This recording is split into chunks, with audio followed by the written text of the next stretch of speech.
Welkom by hierdie module oor die ontwikkeling en evaluering van sake-idees, 'n noodsaaklike proses om 'n kreatiewe konsep in 'n suksesvolle onderneming te omskep.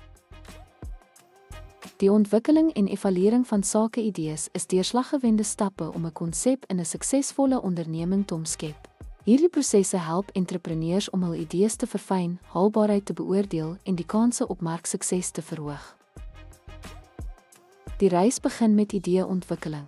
Hierdie stadium behels die verfyning van 'n basiese konsep tot iets tasbaars. Entrepreneurs ondersoek moontlike produkte of dienste, identifiseer kliëntebehoeftes en bepaal unieke waardevoorstelle.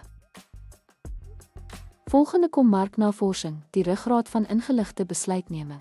Dit gaan oor die insameling en ontleding van data oor teikenmarkte, kliëntvoorkeure, mededingers en huidige bedryfstendense. Dit verseker dat jou idee ooreenstem met werklike vraag. 'n Uitvoerbaarheidsstudie toets of die idee prakties is deur hulpbronne, koste, vereistes, wetlike faktore en winspotensiaal te assesseer.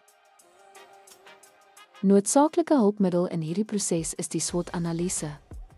Dit identifiseer sterkpunte soos mededingende voordele, swakpunte soos beperkte befondsing, geleenthede insluitend ontleikende markte en bedreigings soos regulatoriese uitdagings of nuwe mededingers.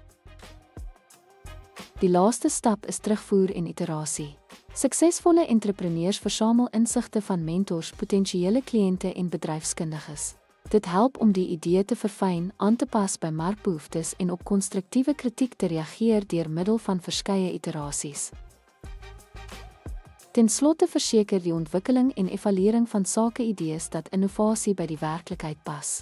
Deur gestruktureerde benaderings toe te pas, van ideeverfyning tot markanalise en van uitvoerbaarheidstoetsing tot iteratiewe verbeterings, kan entrepreneurs hul kanse om 'n lewensvatbare besigheid te bou aansienlik verbeter.